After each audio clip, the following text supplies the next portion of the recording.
नमस्कार। आज इस वीडियो में हम क्लास 12th की पुस्तक अंतरा के पाठ 8 यथास्मय रोचते विश्वम के बारे में पढ़ेंगे, जिसके जो रचनाकार हैं वो रामविलास शर्मा जी हैं। और ये जो पाठ है साहित्य के ऊपर आधारित है। इस पाठ में रामविलास शर्मा के जो विराम चिन्ह शीर्षक निबंध है, जो निबंध संग्रह है, उसमें से इसको लिया गया है। अर्थात निबंध संग्रह यानी रामविलास शर्मा जी का एक संग्रह है, जिसका नाम है विराम चिन्ह, और उसके अंदर बहुत सारे निबंधों का संग्रह है, बहुत सारे निबंध है, और उसी में से एक निबंध को सिलेक्ट करके चूज कर कर यहाँ पे हमारे पाठ में उसको अवतरित किया है, जिसका नाम है यथास्मय रोचते विश्वम। और इसके लेखक ने यानी रामविलास शर्मा जी ने कवि की तुलना प्रजापति से करते हुए उसे उसके कर्म के प्रति जागरूक किया है।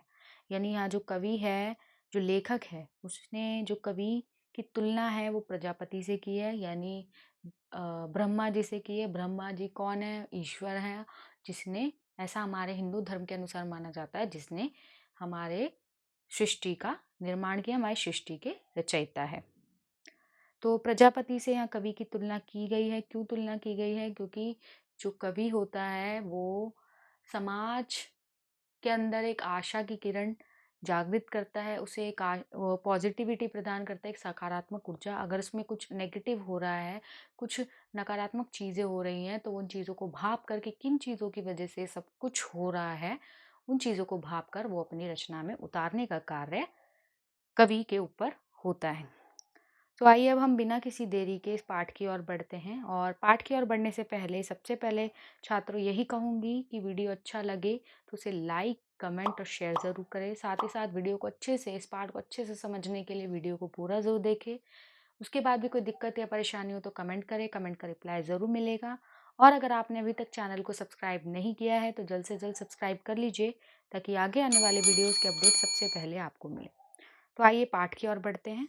तो जैसा कि वीडियो के शुरू में ही मैंने आपको बताया कि इस पाठ में जो लेखक है उन्होंने कवि की तुलना ब्रह्मा जी यानी प्रजापति जी से की है। और किसी ने लिखा भी है कि यथस्मै रोचते विश्वम तथेत परिवर्तते। अर्थात ये जो लाइन है, ये पंक्तियां, ये संस्कृत की है। तो यहाँ मैं इसका अर्थ बता देती हूँ कि कवि को जैसा अच्छा लगता है वह वैसे ही संसार को बदल देता है। यानी यहाँ लेखक बताना चाहते हैं कि जो कवि है, कि जो यहाँ साहित्य है, समाज का प्रतिबिंब नहीं है। यानी अगर समाज में जैसा घटित हो रहा है उसको एज इट इज अपनी रचना में लिखना ही साहित्य नहीं है। अगर ऐसा होता तो समाज में कुछ ना कुछ घटनाएं घटित होती रहती, कुछ ना कुछ होता रहता, और कवियों का काम होता, साहित्यकारों का काम होता, जो हो रहा है उसको बस अपनी लेखनी में छाप देना। तो यहाँ साहित्य जो है समाज का दर्पण बिल्कुल भी नहीं है, प्रतिबिंब बिल्कुल भी नहीं है। साहित्य, यहाँ कवि बताता है कि कवि का काम है जिस प्रकार प्रजापति ने सृष्टि की रचना की, उसी प्रकार जो कवि है वो भी अपनी रचना के माध्यम से, अपनी कविताओं के माध्यम से जो समाज में गलत हो रहा है उस गलत को उजागर करना, कि क्यों गलत हो रहा है और उसको किस तरीके से ठीक किया जा सकता है। अगर समाज में सकारात्मकता है तो उसे एक आशा की किरण दिखाना। तो जो कवि है वही अपने हिसाब से संसार को बदल सकता है। व्यक्ति को केवल मानसिक शांति प्रदान ही नहीं करता, यानी जो साहित्य है वो व्यक्ति को केवल मानसिक शांति नहीं प्रदान करता, बल्कि उसे उन्नति के पथ पर आगे बढ़ने की भी प्रेरणा देता है। यानी अगर किसी के साथ कुछ गलत हो रहा है और वो समाज की इन घटनाओं से परेशान है, तो साहित्य के माध्यम से उसको एक मानसिक शांति तो मिलती है, साथ ही साथ उसे आगे बढ़ने में भी एक मोटिवेशन मिलती है, एक प्रेरणा साहित्य के माध्यम से प्राप्त होती है। लेखक ने उन लोगों को ललकारा है, यानी यहाँ जो लेखक है उन लोगों को ललकारते हैं जो गुलामी की बातें करते हैं।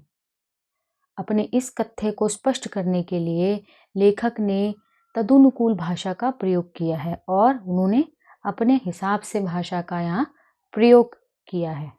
और यहाँ जो लेखक है उसने कवि को प्रजापति का दर्जा देते हुए, यानी उसको उससे तुलना करते हुए, उसे अपने कार्य के प्रति सचेत किया, उसको बताया है कि जो कार्य प्रजापति का था, सृष्टि का निर्माण करना, आपको भी उसी प्रकार साहित्य का निर्माण करना है। अगर प्रजापति भी अपने काम से संतोष होकर या समाज में जो घटित हो रहा है उससे संतोष होकर बैठ जाता, तो क्या वो एक से अच्छे समाज की निर्माण कर पाता? कभी भी नहीं। तो इसलिए यहाँ कवि की तुलना प्रजापति से की गई है। समाज के यथार्थ जीवन को प्रतिबिंबित ना करके, यानी समाज में जो यथार्थ जीवन, जो सच्चाई घटित हो रही है, उसको एज इट इज ना लिखकर प्रजापति द्वारा निर्मित समाज से असंतुष्ट होकर, यानी प्रजापति के द्वारा समाज से निर्मित जो समाज किया उसे असंतुष्ट होकर कि ये सही नहीं है, उससे खुश ना होकर नए समाज का निर्माण करना कवि का जन्मसिद्ध अधिकार है। यानी जो समाज में हो रहा है उसको अपनी रचना में लिख देना और उससे संतुष्ट हो जाना, हाँ ये ठीक है मेरी रचना हो गई, बस खत्म, मेरा काम इतना था। नहीं, उससे संतुष्ट नहीं होना, उसमें ये देखना क्या गलतियाँ, क्या खामियाँ, किस तरीके से ठीक किया जा सकता है, या जो लोग हताश निराश हो चुके हैं उनके अंदर किस तरीके से आशा की किरण जगाई जा सकती है। जैसे कि हम उदाहरण लेके चल सकते हैं, जब हमारा देश गुलामी की जंजीरों में कैद था, तो उस दौरान जो था कई तरह के क्रांति हो रही थी, तो एक क्रांति साहित्य में भी हो रही थी कि जो लोग सामने नहीं आ रहे थे, वो अपनी रचनाओं के माध्यम से लोगों के अंदर एक पॉजिटिविटी, एक एक एक उत्साह जागृत कर रहे थे। तो जो लोग इन क्रांतियों में भी नहीं शामिल हो पाते थे, वो इन रचनाओं को पढ़कर भी उनके अंदर देशभक्ति का भावना जागृत होता था। तो यहाँ लेखक यही कहना चाह रहा है कि कवि का काम है लोगों के अंदर उत्साह, चेतना, पॉजिटिविटी, सकारात्मकता, या समाज की जो गलतियाँ, जो खामियाँ, उन सबको लोगों के सामने लाना, ना कि जो हो रहा है उसको एज इट इज अपनी रचना में लिख देना। आगे बढ़ते हैं। आदि कवि वाल्मीकि ने सभी परस्पर विरोधी एवं दुर्लभ गुणों को एक ही पात्र, यानी यहाँ पे रामायण का उदाहरण लेकर लेखक आगे बढ़ते हैं कि जो रामायण के रचनाकार थे आदि कवि वाल्मीकि, उन्होंने सभी परस्पर विरोधी, यानी जो एक दूसरे के विरोध में हैं, तथा दुर्लभ गुण ऐसे गुण जो बहुत रेयर है, जो हर किसी में नहीं पाए जाते, तो जो एक दूसरे से डिफरेंट है, दुर्लभ गुणों को एक ही पात्र, यानी एक ही कैरेक्टर राम में दिखाकर समाज को शीशे में प्रतिबिंबित नहीं किया। राम के गुणों को शीशे में प्रतिबिंबित नहीं किया, अपितु प्रजापति की तरह नई सृष्टि की रचना की। यानी लोगों को एक ऐसे नायक उनके सामने प्रस्तुत किया कि लोगों को उनको देखकर एक पुरुषोत्तम राम की छवि उनके सामने आए, जो पहले मानव थे, फिर महामानव बने और बाद में वो ईश्वरीय पद पर विद्यमान हो गए। इसलिए आगे जो लेखक है वो कहते हैं कि साहित्य जो है समाज का दर्पण ना होकर कवि की रुचि के अनुसार, यानी कवि अपने अनुसार निर्मित जीवन की यथार्थता का चित्रण है। यानी जो उसका इंटरेस्ट है और वो समाज में क्या देख रहा है और वो क्या चीज़ों को कैच करके अपनी रचनाओं में ला सकता है, जिससे लोगों तक वो अपना एक मैसेज पहुंचा सकता है, ये कवि के ऊपर निर्भर करता है। क्योंकि प्रजापति कवि गंभीर यथार्थवादी होता, उज्जवल भविष्य की कामना लिए, और प्रजापति भी अगर सिर्फ जो हो रहा है उसी को फॉलो करता रहता तो वो एक नए समाज का निर्माण कभी भी नहीं कर पाता। उसने भी बहुत से चेंजेस किए, बहुत से परिवर्तन किए, जो गलतियां, जो खामियां, उन चीज़ों को पहचाना और उनको दूर किया और एक नए समाज का निर्माण किया। तो जो प्रजापति का काम है वही कवि का काम भी यहाँ बताया जा रहा है। अतः साहित्य में व्यक्ति मात्र अपने दुख सुख की बात नहीं सुनता, यानी साहित्य में जो एक व्यक्ति है वो सिर्फ दुख सुख की बात नहीं सुन रहा कि समाज में किसको क्या दुख है, किसको क्या सुख है, अपितु वह उसे आशा का स्वर भी सुनता है कि उसके अंदर जो समाज में गलत हो रहा है और उसको उस रचना को पढ़ के कोई पॉजिटिविटी मिल रही है, कोई सकारात्मकता मिल रही है, वो हताश हो चुका, निराश हो चुका है, लेकिन उस रचना को, साहित्य को पढ़कर उसको एक उम्मीद की किरण नजर आ रही है, तो ये भी उसको महसूस वहाँ होता है। साहित्य थके हुए व्यक्ति को मानसिक विश्राम ही प्रदान नहीं करता, वह उसे प्रगति के मार्ग में आगे बढ़ने की भी प्रेरणा देता है। और जो व्यक्ति थक चुका है, हताश हो चुका है, जैसा कि मैं बार बार कह रही हूँ, ये पूरी रचना एक ही है, यहाँ सिर्फ एक ही बात की जा रही है कि कवि का कार्य क्या है और उसकी तुलना प्रजापति से की गई है, लेकिन यहाँ कई कई अलग अलग उदाहरणों के माध्यम से बार बार एक ही बात को कहा जा रहा है। तो आपको कविता के भावार्थ को समझना अत्यंत आवश्यक है। आगे लेखक कहता है कि जो साहित्य है वो आगे बढ़ने के लिए उत्साहित करता है, वो आपको पीछे नहीं घसीटता, जो कहानियाँ चल रही है उसी को नहीं आपके सामने पेश करता, बल्कि आपको आगे बढ़ने के लिए उत्साहित करता है। साहित्य मानव कल्याण के लिए रचा जाता है और जो साहित्य का कार्य है वो मानव जो समाज है उसमें कल्याण के लिए किया जाता है। उत्तम यानी सबसे सही साहित्य वही होता है जिसमें मानव कल्याण की भावना निहित हो, जिसमें मानव कल्याण की जो भावना है वो समाई हुई है, सबसे अच्छा साहित्य वही माना जाता है। जब मनुष्य विपरीत परिस्थितियों तथा दुखों को देखकर जीवन से हार जाए, तब साहित्य उसे शांति प्रदान करता है और साहित्य से ही उसे एक उम्मीद की किरण नजर आती है। साहित्य केवल जीवन के पथ पर थके हुए मनुष्यों को शांति प्रदान नहीं करता, यानी साहित्य जो है, जो जीवन के पथ पर थक चुके हैं, सिर्फ उन मनुष्यों को ही शांति नहीं प्रदान करता, बल्कि उसे आगे बढ़ने के लिए भी पॉजिटिविटी देता है, उसे उत्साहित करता है। ये नहीं कि सिर्फ उसको मन को शांति दे रहा, ठीक है, नहीं, उसके अंदर एक प्रेरणा भी जागृत करता है, उसको उत्साहित भी आगे बढ़ने के लिए करता है। साहित्य जीवन पथ से, जो अपने जीवन से भटक चुके हैं, जो अपने रास्ते से भटक चुके हैं, उन लोगों को भी रोशनी दिखाता, उन लोगों को भी प्रकाश देने का काम जो है साहित्य करता है, यानी यह साहित्य के गुण गिनाए गए हैं। अगला है कि 15वीं 16वीं सदी में हिंदी साहित्य का क्या तरीका था, कि जो 15वीं 16वीं सदी में हिंदी साहित्य ने मानव जीवन के विकास में अपनी अहम भूमिका निभाई। उसने सदियों से सामंती पिंजरे में बंद, यानी जो कई वर्षों से सामंती, यानी ऐसे लोग जो अपने नीचे गरीबों को, शोषित लोगों को दबाते हैं, उनसे गुलामी कराते हैं, सामंती पिंजरे में बंद मानव जीवन की मुक्ति के लिए वर्ण और धर्म की जंजीरों पर प्रहार किया। और जो धर्म के नाम पर और वर्ण के नाम पर, वर्ण आप समझते ही हैं, वर्ण और धर्म के नाम पे जो उनके साथ भेदभाव किया जाता था, उनका शोषण किया जाता था, उन जंजीरों पर भी प्रहार किया, यानी उनके साथ हर तरीके का भेदभाव किया जाता था। शिक्षा का भेदभाव, धर्म के आधार पर भेदभाव, रंग के आधार पर भेदभाव। और जब वो लोग पढ़ने लिखने लगे, इन चीज़ों में इन्वॉल्व होने लगे, साहित्य ने उनके जीवन में भी प्रकाश प्रदान किया। हिंदी साहित्य के संत कबीर, नानक, तुलसी, सूर, मीरा, कश्मीरी ललद्य, जो कश्मीरी ललद्य, आप बाकियों को तो जानते हैं, कश्मीरी ललद्य आपने 9th क्लास में भी ललद्य के वाक पढ़े होंगे। बंगाली चंडीदास आदि साहित्यकारों ने संपूर्ण भारत में आवाज़ उठाई और इन्होंने ये कार्य अपनी रचना के माध्यम से किया, लोगों के अंदर जागरूक पैदा की। इन्होंने अपनी अमूल्य वाणी से, अमूल्य यानी ऐसी वाणी जिसका कोई मूल्य ना हो, जिसका कोई मोल ना लगाया जा सके, इन्होंने अपनी अमूल्य वाणी से पीड़ित जनता के दिल को स्पर्श कर दिया, यानी जो लोग परेशान थे, उनको लगा कि हमारा कोई दुख दर्द समझने वाला है, और ये उनके साथ कनेक्ट हो गए इनडायरेक्टली, और उन्हें संघर्ष के लिए एकत्रित किया, और उनके साथ ये प्रत्यक्ष रूप से नहीं, अप्रत्यक्ष रूप से अपनी लेखनी के माध्यम से उन लोगों के साथ, पीड़ित जनता के साथ ये लोग जुड़ गए। आगे बढ़ते हैं। साहित्य के 5 जन्य से लेखक का अभिप्राय है, यानी आगे चल के यहाँ 5 जन्य की बात हो रही है। 5 जन्य यहाँ उसको कहा गया जहाँ भगवान श्री कृष्ण के शंख की बात हो रही है, कि जब युद्ध से पहले आह्वान के लिए, वो युद्ध को शुरू करने के लिए, एक पॉजिटिविटी के लिए अर्जुन के सामने शंख को बजाते थे, एक मैसेज देते थे। तो यहाँ पे उसी 5 जन्य की बात हो रही है, कि साहित्य के 5 जन्य से लेखक का अभिप्राय है वह शंख की ध्वनि जो समाज को जगा दे। जिस प्रकार युद्ध के मैदान में कृष्ण का जो 5 जन्य शंख था, वो अर्जुन के अंदर एक एक्टिविटी लाता था, उसको एक्टिव करता था, उसको सचेत करता था, उसको उत्साहित करता था, उसके अंदर सकारात्मकता उत्पन्न करता था। तो यहाँ पे भी साहित्य एक 5 जन्य शंख की तरह है। ये साहित्य भी इस कृष्ण के शंख के ही समान है, इसलिए यहाँ साहित्य को 5 जन्य कहा गया है। साहित्य का ये 5 जन्य भाग्य के सहारे बैठने वाले, यानी जो लोग अपने भाग्य को कोसते हैं कि हमारी जिंदगी ऐसी है, हमारी लाइफ ऐसी है, तथा पिंजरों में बंद मनुष्य को स्वतंत्र होने की प्रेरणा देता है।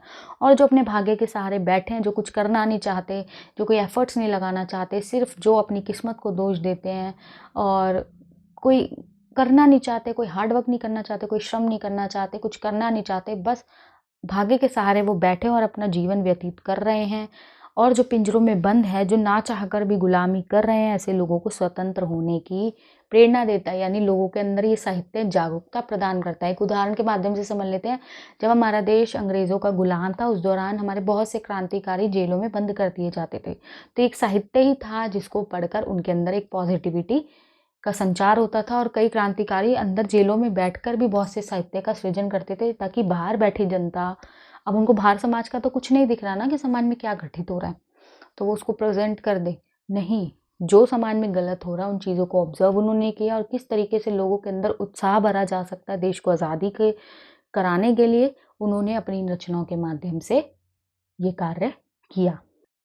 आगे चल के लेखक कहते हैं कि एक साहित्यकार के लिए सृष्टा और दृष्टा इन दो गुणों का होना अत्यंत आवश्यक है। सबसे पहले तो हमें सृष्टा और दृष्टा का मतलब पता होना चाहिए कि सृष्टा का अर्थ है निर्माता अर्थात समाज का निर्माण करने वाला, और दृष्टा का अर्थ है देखने वाला अर्थात भविष्य की ओर देखने वाला। तो यदि साहित्यकार ही रचना नहीं कर पाएगा और भविष्य में होने वाली चीज़ों को पहले से ही अनुभव या महसूस करके लोगों के अंदर एक पॉजिटिविटी नहीं ला पाएगा, तो फिर वो किस बात का साहित्यकार। और जिन साहित्यकारों में ये दोनों गुण नहीं होंगे, तो वे समाज को पराधीन और भारत की ओर ले जाएंगे। वो पराधीनता का यानी गुलामी का पाठ पढ़ाते रहेंगे, क्योंकि दूरदृष्टि होना अत्यंत आवश्यक है। दूरदृष्टि यानी आगे तक का सोचकर चलना और चीज़ों को निर्मित करना कि कैसे चीज़ों को निर्माण करना और आगे तक का कैसे सोच के उस चीज़ को अपनी रचना में उद्घाटित करना है। अगर ये साहित्यकार नहीं कर पाएगा तो वो पराधीनता का पाठ ही अपने पाठकों को पढ़ाएगा। उनकी आंखें अतीत की ओर होती है, यानी वो पीछे की ओर देखते हैं कि पीछे क्या हुआ, जो हुआ उसको अपनी रचना में लिख देना, उसको अपनी रचना में व्यक्त कर देना। लेकिन जिसमें गुण होते हैं वह समाज को एक अच्छी दिशा प्रदान करता है, यानी जो अतीत में घटित हो गया सो गया, जो वर्तमान में घटित हो रहा है वो हो रहा है, लेकिन भविष्य को कैसे सुधारा जा सकता है, यह कार्य एक साहित्यकार में इन दोनों गुणों के होने पर भी संभव है। और यही दोनों गुण साहित्यकार में हैं तो वो समाज को प्रेरित करता है। इस प्रकार ये पाठ यहाँ समाप्त होता है। आशा करती हूँ पाठ बहुत अच्छे से समझ आया होगा। तो आइए अब हम बिना किसी देरी के इस पाठ के प्रश्नोत्तरों की ओर बढ़ते हैं। और पहला प्रश्न है कि जो हम बार बार इस पाठ में पढ़ रहे हैं कि यहाँ जो जो कवि है उसकी तुलना की जा रही है प्रजापति से। तो यहाँ पे प्रश्न भी पहला यही है कि लेखक ने कवि की तुलना प्रजापति से क्यों की है। तो जो लेखक है उनके अनुसार कवि भी प्रजापति के समान ही है। जिस प्रकार प्रजापति सृष्टि की रचना अपनी इच्छा के अनुसार करता है, प्रजापति को जैसा रुचता है यानी जैसा उसको अच्छा लगता है वैसे ही वो विश्व को अपने हिसाब से बदल देता है। कवि प्रजापति से कम नहीं है। जैसे प्रजापति का काम समाज की रचना करना है, सही उसी प्रकार कवि का काम भी जो है समाज की रचना करना है कि किस तरीके से समाज को सच्चाइयों से अवगत कराना है, साथ ही साथ कैसे उनमें सुधार लाया जा सकता है। उसकी तुलना प्रजापति से करते हुए लेखक ने कहा है, यथास्मै रोचते विश्वम तथेदम परिवर्तम, अर्थात कवि को जैसा अच्छा लगता है वह वैसा ही संसार को बदल देता है। यही कारण है कि कवि यथार्थ जीवन को प्रतिबिंबित ना करके यानी जो हो रहा उसको अपने जीवन अपनी रचना में नहीं लाता, बल्कि संसार को बदलने की कोशिश करता है। कवि प्रजापति के बनाए समाज से असंतुष्ट होकर एक नया समाज बनाता है। यहीं आकर वह प्रजापति के समान हो जाता है, वह भी प्रजापति के समान नई सृष्टि की रचना करता है। दूसरा प्रश्न है, साहित्य समाज का दर्पण है। इस प्रचलित धारणा के विरोध में लेखक ने क्या तर्क दिए हैं। ऐसा आपने कई बार सुना होगा, जो साहित्य समाज का दर्पण है यानी जो समाज में घटित हो रहा है उसको एज इट इज लिख देना। लेकिन सिर्फ अगर कभी यही काम करता रहेगा तो उसके पास फिर कोई काम ही नहीं है, वो तो बहुत ही अनइंटरेस्टिंग या अरुचि के साथ बस जो हो रहा है उसको अपनी रचना में लिख रहा है, जो हो रहा है उसको रचना में लिख रहा है। लेकिन उस जो गलत हो रहा है उसको कैसे चेंज करना है ये काम भी तो कवि का ही है ना। तो सामान्यतः ये धारणा है कि साहित्य समाज का दर्पण है। लेखक इस प्रचलित धारणा का विरोध करता है। उसके तर्क निम्नलिखित है कि यदि साहित्य समाज का दर्पण होता तो संसार को बदलने की बात नहीं होती। यानी अगर समाज सही होता यानी साहित्य में वही चीज़ें आती तो फिर समाज को बदलने की जरूरत ही नहीं उठती।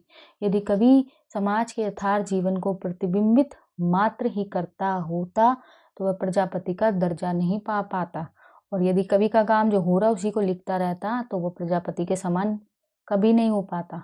कवि को जैसा रुचता है वह संसार को बदल देता है, वह अपनी रुचि अनुसार संसार को दिखाता है।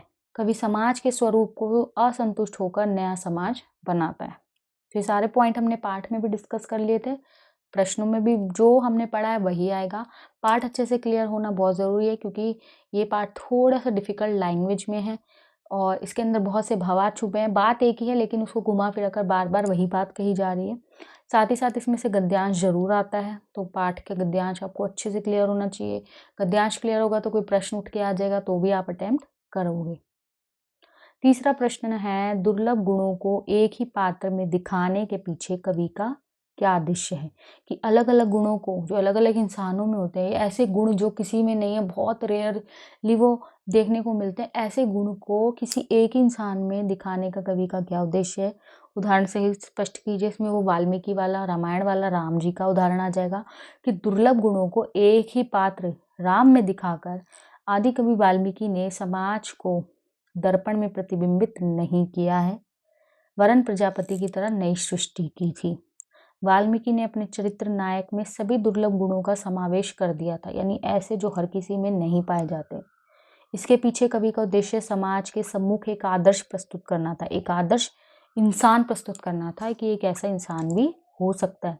उन्होंने अपने चरित्र नायक का यह स्वरूप गढ़ने में प्रजापति की भूमिका का निर्वाह किया कि जैसे प्रजापति ने सृष्टि का निर्माण किया वैसे ही वाल्मीकि ने भी यही कार्य किया। कवि की सृष्टि निराधार नहीं होती, यानी उसका कोई ना कोई बेस होता है। अब यहाँ बात हम ये नहीं कर रहे कि धर्म की बात हो रही है कि राम जो है असली में थे या ये काल्पनिक पात्र है, इसके ऊपर अभी कोई बात नहीं हो रही, तो हम इसमें नहीं घुसेंगे। यहाँ सिर्फ बात हो रही है कि इसके रचयिता वाल्मीकि थे और जो रचना कवि करता है वो निराधार नहीं होती उसकी रचना। अगर वो एकदम सटीक है तो उसका आधार ज़रूर होता है।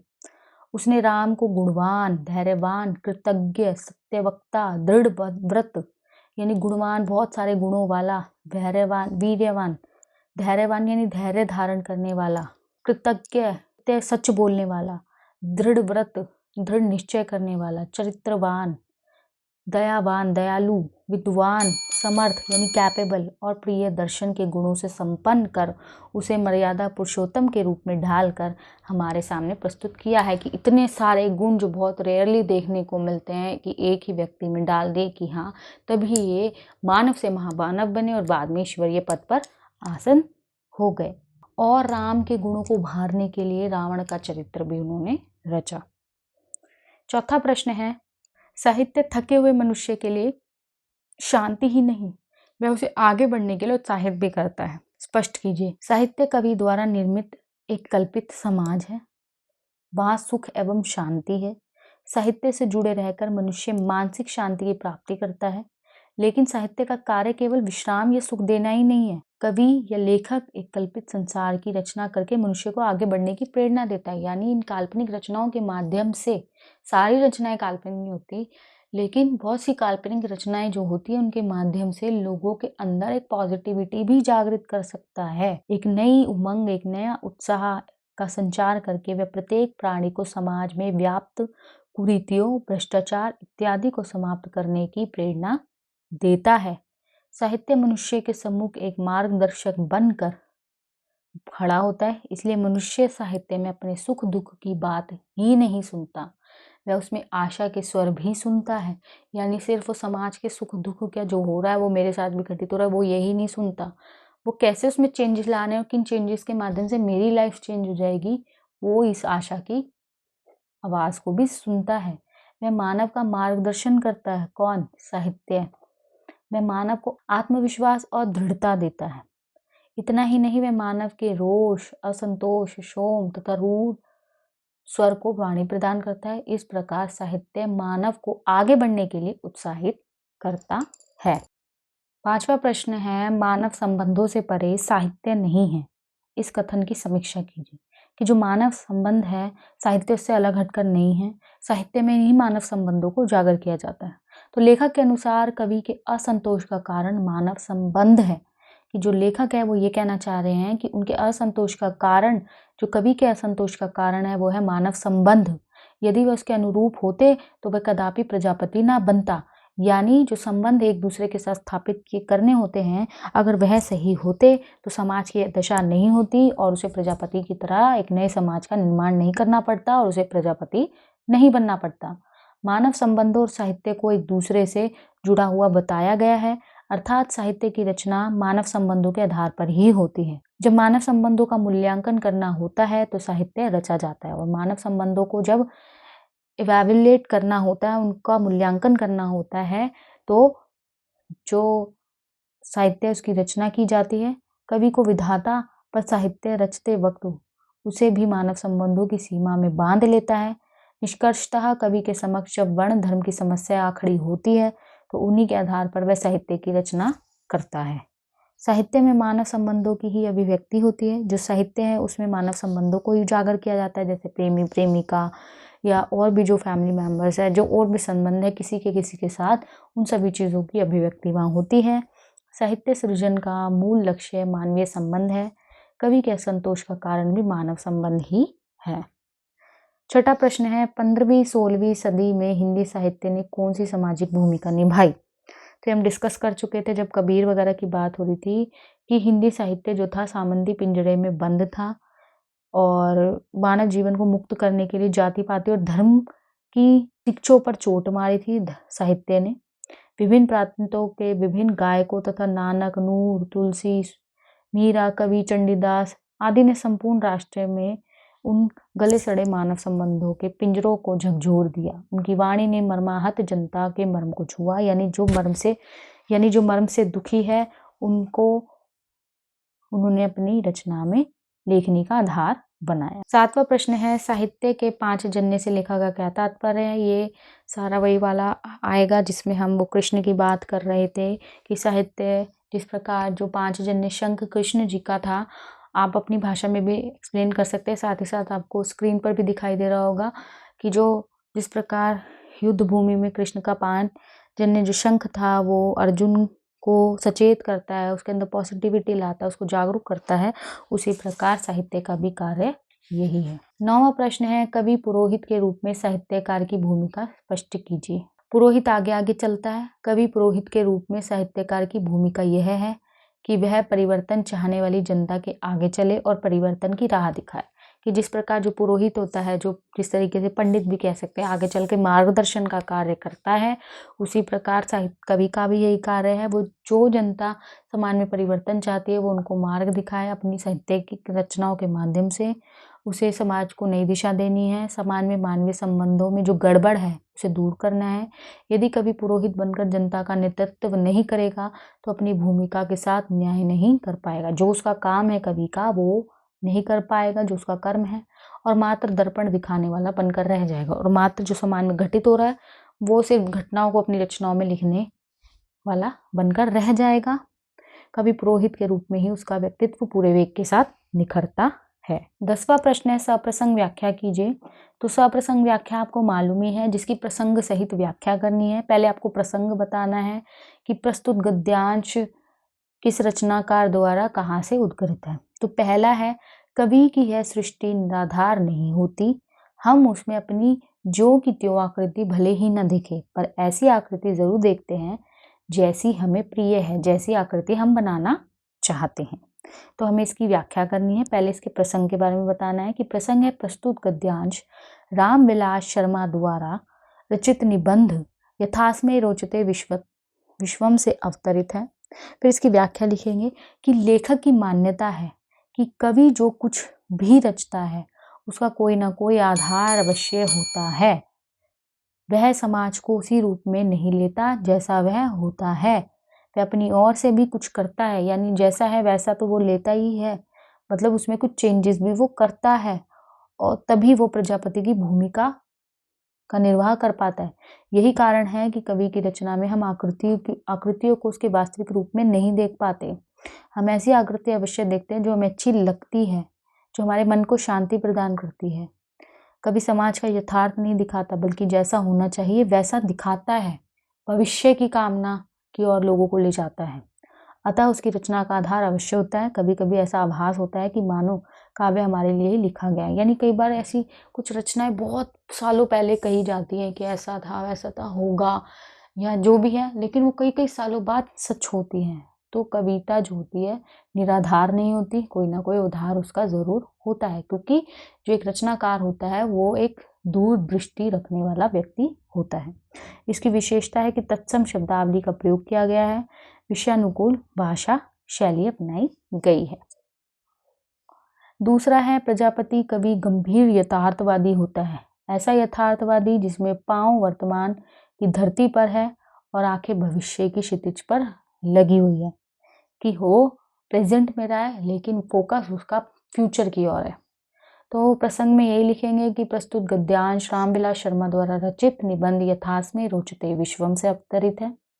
कवि उस मायने में तो यथार्थवादी नहीं होता जैसा सामान्यतः माना जाता है कि एज इट इज रचना लिख देना, पर उसमें गंभीरता अवश्य होता है, यानी चीज़ों को वो ऑब्जर्व करता है अथवा उसका यथार्थ दूसरे प्रकार का होता है। उसके पैर वर्तमान में टिके होते हैं, यानी वास्तविकता में तो टिके होते हैं लेकिन उसकी आंखें भविष्य पर टिकी रहती है। वर्तमान की धरती उसे यथार्थवादी बनाती है, यानी सच्चाई पे खड़ा रहने वाला, तो भविष्य उसे दृष्टा का रूप प्रदान करती है और भविष्य की ओर देखना उसको एक दूरदृष्टि वाला दृष्टा बनाती है। कभी वर्तमान की धरती पर पैर टिकाकर वास्तविकता के साथ संबंध बनाए रखता है और आकाश की ओर देखना भविष्य के प्रति सृष्टि रखता है। विशेष है कवि कर्म की विवेचना की है, विषयानुकूल भाषा शैली अपनाई गई है, तत्सम शब्दावली अपनाई गई है। तीसरा है इसके सामने निरुद्देश्य कला, विकृति, काम, वासनाएं, अहंकार और व्यक्तिवाद, निराशा और पराजय के सिद्धांत वैसे ही नहीं ठहरते जैसे सूर्य के सामने अंधकार। तो प्रसंग आपको मालूम है कैसे लिखना है। व्याख्या की ओर बढ़ते हैं। लेखक बताता है कि हमारा साहित्य उदासीनता का राग नहीं सुनता, जिसमें कोई एक्टिविटी ना हो, जिसमें कोई सचेतना ना हो, कोई चेतना ना हो, वह आगे बढ़ने की प्रेरणा देता है। भरत मुनि से लेकर भारतेंदु हरिश्चंद्र तक चली आई यह हमारे साहित्य की गौरवशाली परंपरा है। इस परंपरा के समक्ष बिना उद्देश्य वाली कला, बिगड़े रूप वाली काम वासनाएं, घमंड, व्यक्तिवादी प्रवृत्ति, निराशा और हार की भाव टिकते ही नहीं है। जिस प्रकार सूर्य के सामने अंधकार नहीं टिकता, वैसे ही ये भाव भारतीय साहित्य में नहीं टिक पाते, क्योंकि अगर इन कवियों ने, रचनाकारों में देशभक्ति की भावना नहीं जागृत की होती तो कभी इनके अंदर शायद देशभक्ति की भावना जागृत नहीं हो पाती। कवि जितेंद्रिय होते हैं, उन्हें सांसारिक मोह से कुछ लेना देना नहीं होता, वे विषय वासनाओं में लिप्त नहीं होते। कवि काम वासनाओं से ऊपर उठ चुके होते हैं, उनके समक्ष अहंकार नहीं टिकता। वही भाषा विशेषता लिखेंगे, तत्सम प्रधान शैली है, उदाहरण शैली अपनाई गई है, भावात्मक भाषा का प्रयोग किया गया है। तो छात्रों, यहाँ पाठ आपका समाप्त होता है। आशा करती हूँ पाठ और प्रश्न उत्तर आसानी से समझ आए होंगे। फिर भी कोई दिक्कत या परेशानी हो कमेंट अवश्य कीजिए। वीडियो अच्छा लगा हो तो लाइक कीजिए, कमेंट कीजिए व इस वीडियो को अपने दोस्तों के साथ शेयर करना बिल्कुल भी ना भूलिए। और अगर आपने अभी तक मेरे चैनल को सब्सक्राइब नहीं किया है तो जल्द से जल्द सब्सक्राइब कर लीजिए, ताकि मेरे आगे आने वाले वीडियोज़ के अपडेट सबसे पहले आपको मिले। धन्यवाद।